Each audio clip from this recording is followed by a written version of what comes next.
అదే అదే నేనే పవన్ కళ్యాణ్ గురించి దాని గురించి కూడా నన్ను చెప్తున్నాయి. అన్న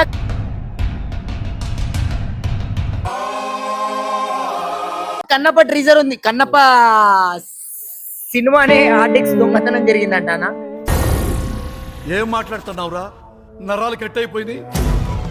సో చాలా మంది యూట్యూబర్లు అయితే మాకి ఛానల్ ఎగరగొట్టినాడు అందుకే పోయింది అని అంటారు. ఏమంటారు దీన్ని? చిచ్చి అలా దీనికైతే నేను ఒకటే చెప్తానన్నా, ఇక్కడ దొంగిలించింది ఏంటంటే స్టాఫ్ సంబంధించి ఆ స్టాఫ్ ఇంకొకరు అమ్మాయికి ఇచ్చాడు. ఆ అమ్మాయి ఎక్కడో పెట్టింది నాకు తెలియదు అంటున్నారు. అసలు దీనిలో ఎంతవరకు నిజం ఉందో నాకు అర్థం కాలేదు. సో ఇది మాత్రం ఒక రకమైన ప్రమోషన్ కోసం మాత్రం సినిమా కోసం వాడుతున్నారు. ఇది కూడా ప్రమోషన్ అంటావా? అంతేనా? అంతేనా? అంతే. చెప్పు.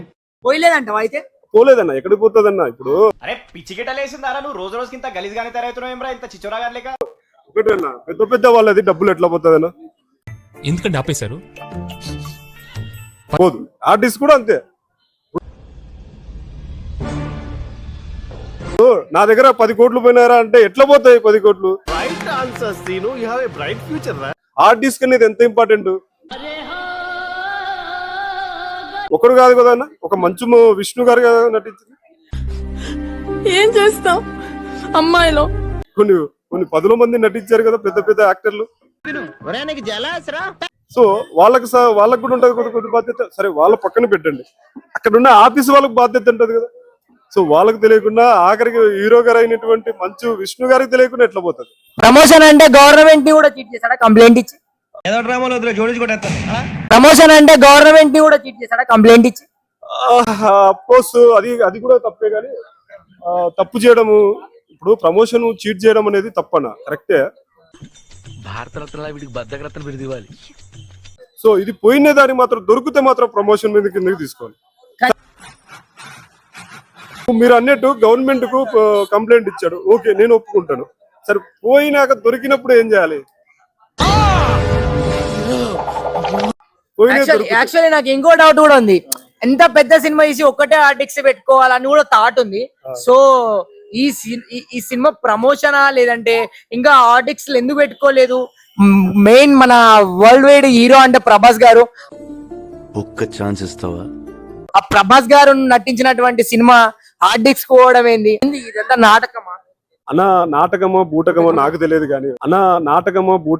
తెలియదు కానీ ఒకటి మాత్రం చెప్తాను, ఆర్టిస్ట్ పోవడం అనేది అబద్ధం.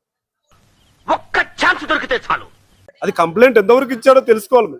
అది ఒకటి మాత్రం చెప్తాను, అంత పెద్ద సినిమా హార్డ్ డిస్క్ ఎలా పోతుంది? ఇవన్నీ ఈయనకే జరుగుతావా? ఆర్టిక్స్ ఈయనదే పోతుంది, ట్రోల్స్ ఈయననే చేస్తారు.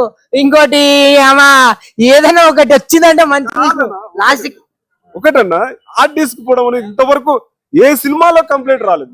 అసలు ఇంతవరకు ఇంత పెద్ద సినిమాలు తీస్తున్నారుగా, రాజమౌళి గాని, పూరి జగన్నాథ్ గాని, ఆయన ఎవరు మొన్న కల్కి సినిమా తీసినటువంటి నాగవంశీది గాని, అంత పెద్ద కల్కి సినిమా తీసినప్పుడు ఆర్టిస్టులు గోసాను పోలేదే. ఈయన ఎందుకు పోయినా నాకు అర్థం కాదు. ఇలాంటి వింత వింత ఆలోచనల వల్ల మంచి విషయానికి వస్తాయంటారా? ఈ ఆలోచనలు కాదన్నా, అసలు జరుగుతాయంటారా? మంచి జరగడం ఆలోచన వచ్చి అది పోయిన తర్వాత కంప్లీట్ చేయడం మళ్ళీ ఎరితనం అవుతుంది. ఇక్కడ నేనేమంటున్నా అంటే ఆర్టిస్ట్ పోవడం అనేది ఇది ఇంపాసిబుల్. అంత పెద్ద సినిమాలు ఎక్కడ ఉంటాడు కదా, ఒక దాంట్లోనే ఆర్టిస్ట్ కట్టి ఒక దాంట్లోనే పెట్టకూడదు కదా.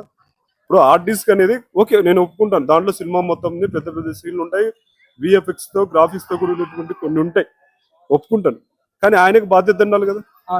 ప్రతి ఇన్ఫర్మేషన్ ఇప్పుడు మీరు ఏం చేస్తారు, ఒక సినిమాను అంతా తయారు చేసుకున్న తర్వాత అన్నపూర్ణ స్టూడియోను లేకపోతే ఏదో ఒక ల్యాబ్ కి తీసుకెళ్తారు. రామనాయుడు స్టూడియోను, Annapurna studio, Ramanaidu studio lab కి తీసుకెళ్లేటప్పుడు చాలా జాగ్రత్తగా తీసుకెళ్తారు. ఎంత జాగ్రత్తగా తీసుకెళ్తారు? చాలా జాగ్రత్త.